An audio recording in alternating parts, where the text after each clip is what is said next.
नमस्कार, मैं अनिल कुमार आप सभी का स्वागत करता हूं हाई बे एग्ज़ाम क्लासेस पे। तो प्यारे बच्चों, आज की क्लास में हम पढ़ रहे हैं profit and loss. Profit and loss की आज तीसरी क्लास है। इससे पहले हम 2 क्लासेस करा चुके हैं, तो पहले उन क्लासेस को ज़रूर देख लें, क्योंकि पहली क्लास में जितने भी प्रॉफिट लॉस से रिलेटेड जितने भी सूत्र हैं या जो भी बेसिक है उस क्लास में पूरा हमने डिस्कस किया हुआ है, तो उस क्लास को कंपलसरी ज़रूर देख लें। तो फिर शुरू करते हैं भाई आज की तीसरी क्लास। और तीसरी क्लास में हम इस क्लासेस में जो प्रॉफिट लॉस में वही क्वेश्चन करा रहे हैं जो बार बार प्रतियोगी परीक्षाओं में पूछे जाते रहे हैं। तो आइए शुरू करते हैं फिर आज की क्लास। आज की ये क्लास स्पेशल एसएससी के लिए है, स्पेशल एसएससी और उसके अलावा जितने भी स्टेट एग्ज़ाम होते हैं या अदर जितने भी कॉम्पिटिटिव परीक्षा जितनी भी होती हैं उस सभी के लिए अवेलेबल है। तो आइए शुरू करते हैं। पहला क्वेश्चन दिया हुआ है, एक दुकानदार 10% का बेईमानी खरीदते समय और 10% बेईमानी बेचते समय करता है, उसका लाभ परसेंट निकालना है। एक बेईमान दुकानदार है और वो क्या करता है कि बेचते समय भी 10% का फ़ायदा कमाता है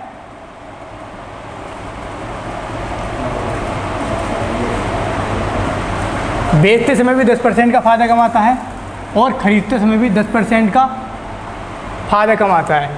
यानी कि बार बार क्या करता है कि खरीदते समय और बेचते समय दोनों पर में क्या करता है कि वो 10% की बेईमानी करता है। तो हमें बताना है कि ओवरऑल उसे कितना प्रॉफिट होगा। तो इसके लिए एक डायरेक्ट एक फॉर्मूला होता है, उससे भी आप निकाल सकते हैं। यदि 10% एक दुकानदार खरीद समय भी 10% का,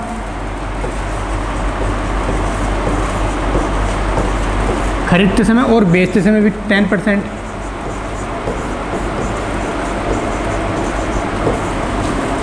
बेचते समय भी 10% की बेईमानी करता है, तो यानी कि 10% का प्रॉफिट यहाँ ले रहा है, 10% का प्रॉफिट यहाँ ले रहा है, दोनों बार क्या हो रहा है, प्रॉफिट हो रहा है। तो प्रॉफिट निकाल देंगे यहाँ से, प्रॉफिट परसेंटेज। इसे यदि एक्स कह दें हम, इसे वाई, तो मैंने ये डिस्कस किया हुआ है पूरा एक फार्मूला। यहाँ से इसके लिए फार्मूला होता है क्या, x plus y plus x y upon 100। तो यदि प्रॉफिट होता है, प्रॉफिट के लिए यदि प्रॉफिट होगा तो उसके लिए प्लस साइन लेंगे, और यदि लॉस होता है तो उसके लिए माइनस साइन लेंगे, ध्यान रखें। तो प्रॉफिट हो रहा है, प्रॉफिट यानी कि 10 प्लस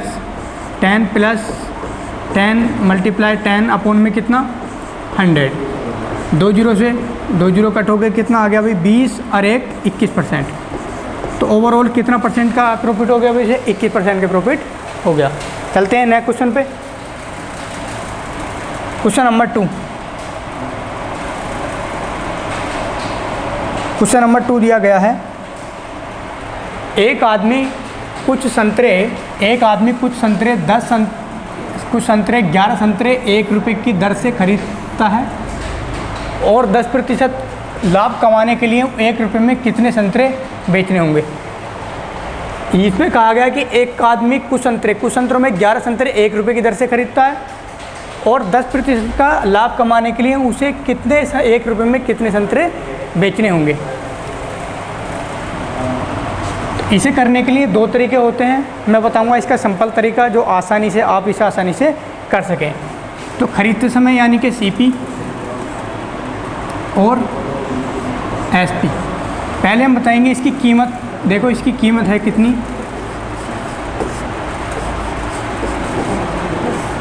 कीमत।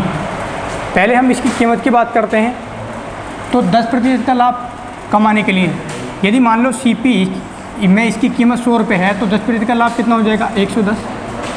इसका रेशियो निकाल लेंगे हम, इनका क्या करेंगे, रेशियो निकाल लेंगे। 1 जीरो से 1 जीरो, इनका रेशियो कितना आएगा 10:11। जो यहाँ से संतरे होंगे, जो संतरों की संख्या होगी, यानी कि जो संतरे होंगे यहाँ से वो कितने हो जाएंगे, इनका उल्टा कर दें। जो आर्टिकल होती है, जो वस्तु होती हैं, वो कीमत की क्या होती है, अपोजिट, इतना हो जाएगा। अब यहाँ से 1 रुपये में 11 संतरे की दर से खरीदता है, 10% का लाभ कमाने के लिए 1 रुपये में कितने, यदि 1 रुपये में एक ही संतरे 1 रुपये में 11 संतरे की दर से खरीदे उसने, तो अब 1 रुपये में 10 रुपये की संतरे की दर से क्या करेगा, बेच देगा भाई। ठीक है, वो क्या करेगा, बेच देगा भाई। तो कितने संतरे बेचेगा अब, वो 10 संतरे बेचेगा। या तो आप इस हिसाब से कर सकते हैं, या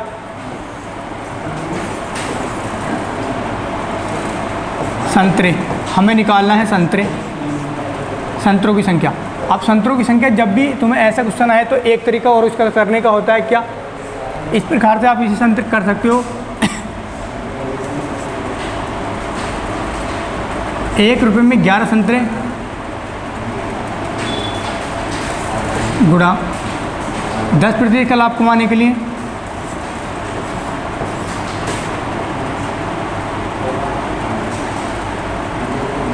इस टाइप से आप कर सकते हैं। 1/11 बराबर 1 रुपये में कितने संतरे खरीदेगा, गुणा 100/110। 11 से 11 कैंसिल कर देंगे, एक्स की जो वैल्यू आ जाएगी कितनी आ जाएगी, 10। तो हमारे पास संतरों की संख्या कितनी आ गई, संतरे आ गए कितने, 10। यानी कि अब वो 1 रुपये में 10 संतरे बेचेगा। ये भी एक शॉर्ट ट्रिक होती है इसकी करने की, इसे हम CP बना लें, दोनों तरफ CP बना लें, तब भी हम इस ट्रिक के माध्यम से इस क्वेश्चन को आराम से कर सकते हैं। तो आइए नेक्स्ट क्वेश्चन पे चलते हैं भाई। एक आदमी ने कुछ संतरे 25 संतरे 1 रुपये की दर से खरीदे और 1 रुपये में उसे कितने संतरे बेचने चाहिए ताकि 25% का लाभ हो, ताकि 25% का लाभ हो। देखो मैं बताऊंगा आपको शॉर्ट ट्रिक से, मतलब आप किस प्रकार से आसानी से इस क्वेश्चन को एकदम सेकंडों में कर पाएंगे। अब 1 रुपये में, यहाँ से 1 रुपये में 32 संतरे, 1 रुपये में 32 संतरे बेचने पर एक आदमी को 40% की हानि होती है। अब 20% का लाभ कमाने के लिए उसे कितने संतरे कमाने के लिए 1 रुपये में कितने संतरे बेचने पड़ेंगे यहाँ से। तो एक तरीका और होता है इसका, चलो इस तरीके को मैं बता देता हूँ।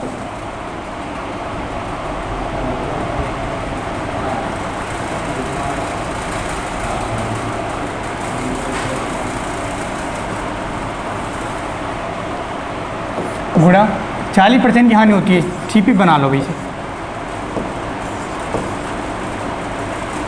बराबर 1 रुपये में कितने संतरे बेचने चाहिए कि 20% का लाभ हो, 120। 100 से 100 कैंसिल हो जाएगा, 60 दूनी 120 और 2 से इसे कट कर लेंगे कितने, 16। तो x का कितना मान आ गया भाई, 16। यानी कि उसे यदि 1 रुपये में 32 संतरे बेचने पर आदमी को 40% की हानि होती है, तो 1 रुपये में वह 16 संतरे बेचेगा, तो 20% का क्या हो जाएगा भाई, प्रॉफिट हो जाएगा। या और तरीका होता है इसे करने का, एक तरीका और कर सकते हो क्या, कीमत भाई इनकी कीमत कितनी दे रखी है, पहले 40% की हानि होती है। अब 40% की हानि होती है, यानी कि अगर मान लो टोटल कीमत हमारे पास 100 रुपये है, तो 60% यानी कि 40% की क्या होगी, हानि तो 60 बचेगा। रेशियो निकाल लेंगे 20 का, 20% का लाभ कमाने के लिए 120। अब 60 कम 60, 60 दूनी 120, यानी कि रेशियो आ गया 1:2। अब यहाँ से संतरों की संख्या हम देखें, संतरे तो हो जाएगा 2:1। अब 1 रुपये में 32 संतरे बेचने पर, तो अब यहाँ से दिए 2 को हमें 32 बनाना है, तो कितने से गुणा करें, 16 से। तो कितना हो जाएगा 32, तो इसे भी 16 से गुणा करनी पड़ेगी। ये कितना हो जाएगा 16, यानी कि संतरों की संख्या कितनी बेचनी पड़ेगी 20% लाभ कमाने के लिए, 16। तो एक तरीका ये भी होता है, एक तरीका ये होता है, आपको जो भी पसंद आए उससे आराम से कर सकते हैं। तो आइए नए क्वेश्चन पे चलते हैं भाई। क्वेश्चन नंबर 5, एक रुपये में 12 संतरे बेचने पर आदमी को 20% की हानि होती है। यदि 20% लाभ कमाने के लिए 1 रुपये में कितने संतरे बेचने चाहिए। बहुत ही हल्का यही क्वेश्चन है। मैंने 2 विधि इसकी बताई करने की, कोई सी विधि से कर सकते हैं, जो भी आपको अच्छी लगे, दोनों ही अच्छी हैं। कैसे, एक तो बहुत आसान तरीका होता है कि एक CP बना लो दोनों तरफ, 1/12 गुणा 20% की हानि, यानी कि 100 बटे कितना 80 बराबर 1 रुपये में कितने बेचने होंगे उसे मैंने x मान लिया, और गुणा कितना है भाई 20% का लाभ कमाने के लिए 100 बटे कितना 120। इस 100 से ये वाला 100 कैंसिल हो जाएगा, और 12 ढाई 120, 1 0 से 1 0, तो x बराबर कितना आ गया भाई 8। यानी कि अब उसे 8 संतरे बेचने पड़ेंगे भाई। अगर 20% का लाभ कमाना चाहता है तो 8 संतरे बेचने पड़ेंगे। या दूसरा तरीका देख लो, इनकी बात करें कॉस्ट की, कीमत की, पहले यदि 10% की हानि हो रही है तो 80, इनका रेशियो निकाल लो। और 120, 1 0 से 1 0, 4 दूनी 8 और 4 तिया 12, इनका रेशियो आया कीमत का कितना, 2:3। जो इनकी जो संतरों की जो संख्या होगी, संतरे जो होंगे इनकी जो संख्या होगी वो हो जाती है अपोजिट, मैंने बताया है कितना अपोजिट हो जाती है इसकी। अब मुझे बनाना है, देखो कितना 12 बनाना है तो कितने से गुणा करूँगा, 4 से 12 हो जाएगा। तो इसे भी गुणा कितने से करूँगा, 4 से, तो ये कितने आ जाएंगे 8। तो कितने आ गए हमारे संतरे संख्या, 8 आ गई। तो ये भी एक तरीका है, मतलब सिंपल है, दोनों तरीका आसान है। अब जो भी तुम्हारी इच्छा चाहती है, जो कौन से तरीके से आप करना चाहते हैं तो उससे आप कर सकते हैं ईजिली। ठीक है, चलें फिर आगे।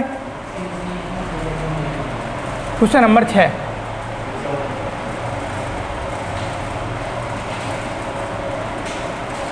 एक आदमी कुछ संतरे 5400 रुपये में खरीदता है। 5400 रुपये में खरीदता है, एक आदमी कुछ संतरे 5400 रुपये में खरीदता है और 2/3% भाग पर 5% का लाभ पर बेच देता है। और ये वस्तुओं को लाभ पर, यदि वस्तुओं को बची हुई वस्तुओं को, मतलब शेष जो वस्तु बची हैं उसे कितने % पर लाभ पर बेचे कि सभी पे 13% का लाभ हो जाए। तो भाई इसका मैं ऐसा तरीका आपको बताऊंगा, मतलब अगर आप बेसिक करते हो इसका तो बहुत लेंथी क्वेश्चन हो जाएगा, तो मैंने शॉर्ट तरीका बताऊंगा, मतलब आप जो इस सेकंडों में इसका आंसर कर पाएँ आसानी से ईजिली। कैसे कि भाई दिया हुआ है कि 5400 रुपये में ख़रीदता है। पहले देखो टोटल, यदि 2/3, यदि हमारे पास टोटल जो वस्तु हैं, वस्तु टोटल कुल वस्तुएं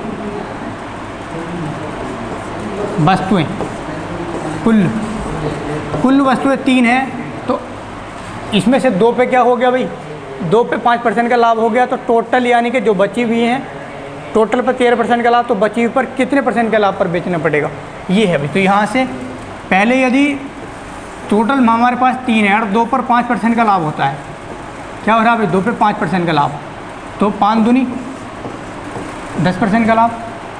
अब यहाँ से बची हुई कितनी है, देखो 3 में से 2 पर उसने क्या कर दिया भाई, 5% का लाभ ले लिया, यानी कि 10% का टोटल प्रॉफिट मिल गया उसे। अब यहाँ से कितनी बची, जब टोटल हमारे पास 3 है तो कितनी बची, एक वस्तु, कितने प्रॉफिट पर बेचना होगा हमें नहीं पता, इसे अभी निकालना है हमें। ठीक है, अब टोटल ओवरऑल कितनी है, 3, और इस पर कितने % का लाभ होता है, 13% का। 13% का लाभ होता है तो कितना, 39% का लाभ हो गया भाई। टोटल ऑफ कितने का, 39% का। तो अब जब 2 वस्तुओं को मैंने 5% के लाभ से बेचा तो 10% का लाभ हो गया। अब मुझे टोटल 39 बनाना है, 39 बनाना है, तो इसने कितने से गुणा कर दूँ, 39 बन जाए 29% से, कितने से, 29 से। तो ये 29 गुणा कर दूँगा तो 29 और 10 कितना हो जाएगा, 39। तो टोटल ओवरऑल जो शेष बची हुई वस्तु हैं मैं कितने % पर बेचूँगा भाई, 29% पर। ये हमारा आंसर है, ध्यान रखें। जब भी आपको ऐसा क्वेश्चन आए तो आप मिनट सेकंडों में इसका आंसर आसानी से निकाल पाएंगे। उम्मीद करता हूँ कि आपको ये क्वेश्चन समझ में आ रहे होंगे, और यदि आपको किसी भी क्वेश्चन में कैसे भी डाउट रहता है तो आप हमारे कमेंट बॉक्स में लिख के बता सकते हैं। ठीक है, वहाँ से हम क्वेश्चन को दोबारा बता देंगे, या इस पर जितने भी बेस क्वेश्चन हैं इस प्रकार के हम इस पर दूसरी क्लास बना देंगे। ठीक है, चलते फिर आगे। क्वेश्चन नंबर 7,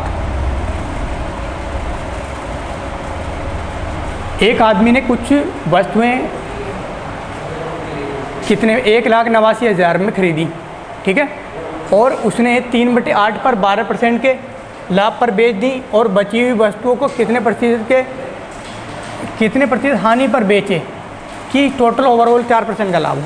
तो टोटल यानी कि 3/8 है, 3/8 टोटल ये हैं, ये 8 क्या है टोटल, 8 टोटल है। तो देखो यहाँ से अब 8 पर कितने % का लाभ होता है, 12% का। 8 पर 12% का लाभ होता है, 8 12 8 कितना हो गया भाई, नहीं 8 पे नहीं भाई, 3 पर 12% के प्रॉफिट यानी कि 36%, कितना हो गया भाई, 36%। अब शेष कितनी बची, जब टोटल 8 हैं तो कितनी, 3 पर 12% का लाभ हो गया, 36% ओवरऑल प्रॉफिट हो गया। तो बची कितनी, 5 को कितने पर कितने हानि पर बेचना पड़ेगा भाई, शायद इसमें प्रॉफिट कम हो रहा हो, देख लेते हैं फिर। टोटल 8 है और टोटल ओवर कितना % प्रॉफिट हो, यानी कि 4 का, 4% का प्रॉफिट हो, तो प्रॉफिट बैठा हमारा 32%। अब प्रॉफिट पहले हमारा ज़्यादा आ चुका है तो इस पर सिंपल सी बात है कि पहले प्रॉफिट ज़्यादा आ चुका है, तो ओवरऑल प्रॉफिट जो आ रहा है हमारा कितना 32%। तो इस ओवल सी बात है कि इस पर क्या होगी, हानि होगी। अब हानि होगी तो हानि कितने से करेंगे, देखो अब मुझे कितने परसेंट की हानि करनी पड़ेगी, 4% की। ठीक है, 4% की जब 32 बनेगा, अब 32 बनेगा तो कितने परसेंट की हानि पर बेचनी पड़ेंगी इन्हें, 4/5, 5 से 5 कैंसिल हो जाएगा, कितना बचेगा 4%। ठीक है, 4%, यानी कि मुझे कितने पर बेचना पड़ेगा, 4/5% की हानि पर, की हानि 4/5% की हानि पर बेचना पड़ेगा ओवरऑल, यदि मैं 32% का लाभ चाहता हूँ। चलें फिर आगे, क्वेश्चन नंबर 8।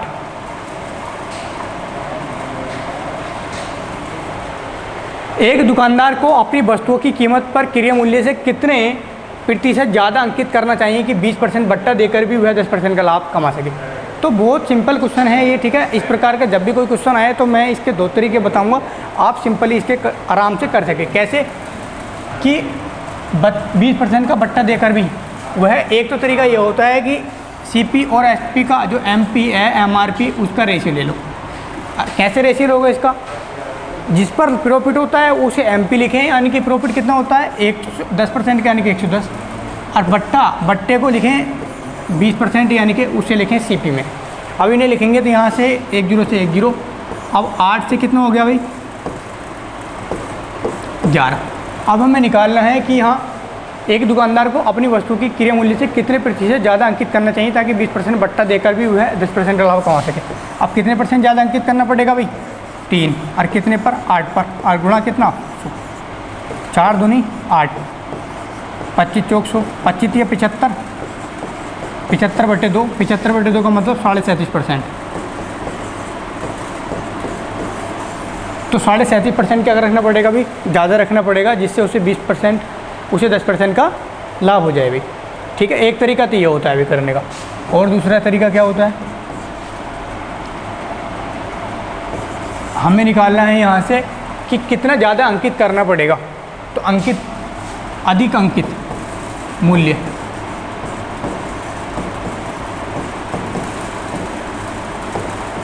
अधिक अंकित मूल्य बराबर, जब भी तुम्हें एक प्रॉफिट होता है या लॉस होता है, उन दोनों को पहले जोड़ दें। जैसे 20 + 10, और ओवरऑल नीचे से 100 माइनस 100 में से बट्टे को घटा दें, बट्टे को घटा दिया और गुणा 100,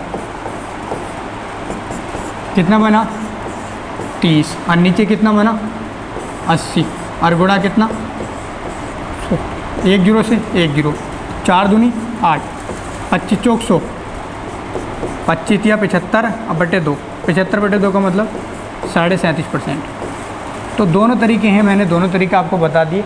आपको जो भी इच्छा चाहती है, यानी कि जिस भी तरीके के तुम्हें अच्छा लगता है तो उस तरीके से कर सकते हैं। ये फॉर्मूले बेस हो गया, और ये भी एक प्रकार से, और ये इस प्रकार से भी आप कर सकते हैं। जो भी आपको आसान लगता है, जिस आप फॉर्मूले की सहायता से आप करना चाहते हैं, उससे कर सकते हैं। तो आप ये क्वेश्चन सेकंडों में इस फॉर्मूले की सहायता से या इनकी सहायता से सेकंडों में कर सकते हैं। आइए फिर आगे चलते हैं। Question number 9।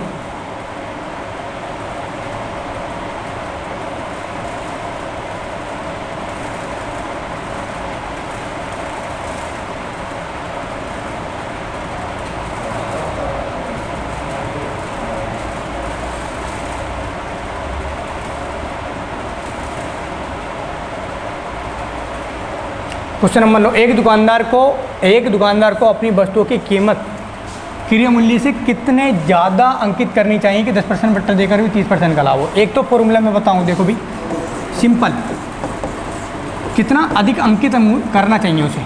ठीक है, यहाँ से मैंने बताया कि इन दोनों को जोड़ दो पहले, 30 और 10 कितना हो गया भाई 40। सिंपल है, आप मौखिक कर सकते हैं। बट्टे को घटा दो 100 में से 90 और गुणा 100, बहुत ही सिंपल। 10 से 10, ऊपर बचा 400, 400/9, 9 चौक 36, कितना बचा 9 चौक 36, कितना बचेगा 4, 40, 9 चौक 36, फिर 4 बचा 44 से 4/9%। इतने परसेंट अंकित करना पड़ेगा। ठीक है, वैसे भी निकाल लो, चलो वैसे निकाल के देख ले रहे हैं भाई। CP MP 10% का बट्टा यानी कि 90, 130, 10 से 10, अब भाई रेशियो कितना बना 13 से 9, यानी कि कितना 4/9 और गुणा 100 आ गया ना 400, 400/9 और 400/9 का मतलब 44, सही 4/9%। इतना ज़्यादा अंकित करना पड़ेगा, ठीक है। तो कोई से भी मतलब मौखिका आप बहुत आराम से निकाल सकते हैं इस प्रकार के क्वेश्चनों को, ठीक है। तो चलें फिर आगे भाई, क्वेश्चन नंबर 10।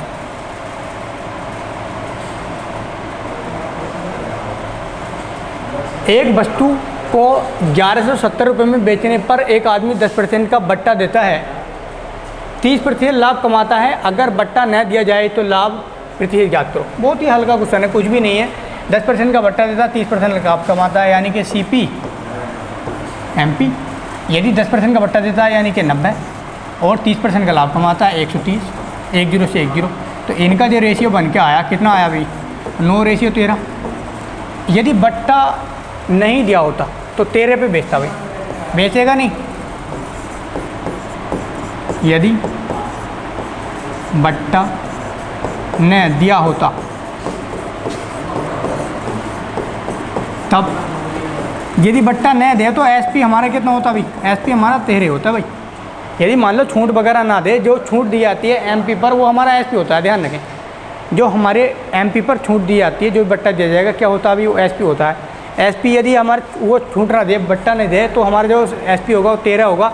जब 13 होगा यहाँ से निकाल लेंगे भी कितना ज़्यादा है 4 और 4/9 और गुणा 100, तो कितना आ जाएगा भाई 44, सही 4/9%। बट्टा नहीं दे तो इतने % अधिक करना पड़ेगा उम्मीद बोली, ठीक है। चलें भाई आगे चलते हैं। Question number 11। एक वस्तु 15,600 रुपये में बेचकर आदमी 8% का बट्टा देता है। अगर 19.6% का लाभ कमाता तो वो 0% का बट्टा, अगर वह 0% बट्टा क्या हो 0% का मतलब बट्टा है ही नहीं भाई, ठीक है। तो लाभ ज्ञात करो। तो वही क्वेश्चन है जैसे मैंने बताया था, सिंपल। तो भाई CP रेशियो MP, इनका रेशियो में ले लेंगे 8% का बट्टा, यानी कि कितना 92 भाई, और यहाँ से 19 यानी कि 119.6, यहाँ से कैंसिल कर लेंगे, कैंसिल होता है तो भी कुछ, ये ऐसे रहने दो। अब देखो यदि बट्टा 0 हो, यदि बट्टा 0 का मतलब है बट्टा दिया ही नहीं भी उसने, बट्टा कितना हो 0%, 0% का मतलब है ही नहीं बट्टा। जब बट्टा है ही नहीं तो अभी ये हमारा क्या बन गया भाई, ये हमारा SP बन गया, ध्यान रखें।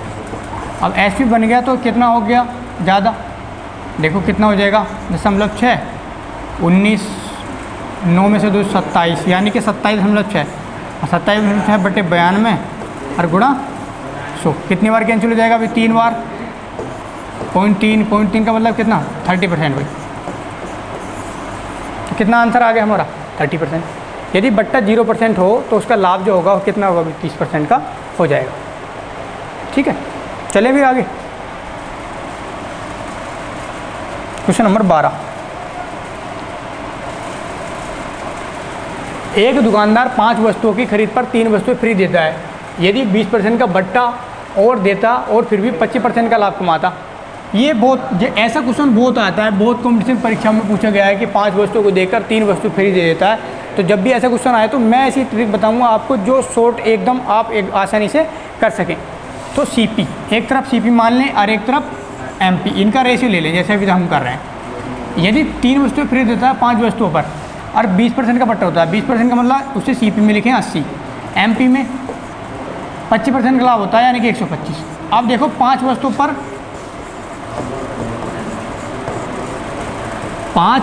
पर 3 फ्री देता है, यानी कि टोटल कितनी होगी, टोटल वस्तु कितनी हो जाएंगी, टोटल हो जाएंगी 8। टोटल कितनी हो जाएंगी 8। तो टोटल लिखें CP के नीचे, ठीक है। और कितनी वस्तु थी पहले 5 वस्तुओं पर 3 वस्तु, जो पहले वस्तु दे रहा है यानी कि उसे लिखेंगे MP के नीचे। यहाँ से इन्हें कट कर लेंगे, 8 दाएँ 80 और 25 पंजे 125, यानी कि 10:25 और काट कर लो, 5 पंजे 25 और 5 दूनी 10, तो कितना आ गया अभी 2.5। तो इनका रेशियो कितना आ गया अभी 2.5। तो इनका अंकित मूल्य और क्रिय मूल्य का जो अनुपात आया 2:5 हो गया अभी, कितना आ गया 2:5। तो ये क्या हो गया, हमारा आंसर हो गया। इस प्रकार आसानी से इस प्रकार के क्वेश्चनों को निकाल सकते हैं। उम्मीद करता हूँ कि आपको ये क्वेश्चन अच्छे से समझ में आए होंगे। यदि आपको हमारी क्लास अच्छी लगी हो तो अपने दोस्तों के साथ ज़्यादा से ज़्यादा शेयर करें और हमारे चैनल को सब्सक्राइब कर लें, जिससे आने वाली क्लास का नोटिफिकेशन आपको मिल जाए और आप हमारी जल्दी से क्लास देख सकें। तो यदि आपको कोई से भी क्वेश्चन में डाउट है या आप कोई भी हमसे क्वेश्चन पूछना चाहते हैं तो हम हमारे कमेंट बॉक्स में लिख सकते हैं या आप हमारे व्हाट्सएप नंबर पे क्वेश्चन भेज सकते हैं। तो मिलते हैं आपको नेक्स्ट क्लास में, तब तक के लिए थैंक यू।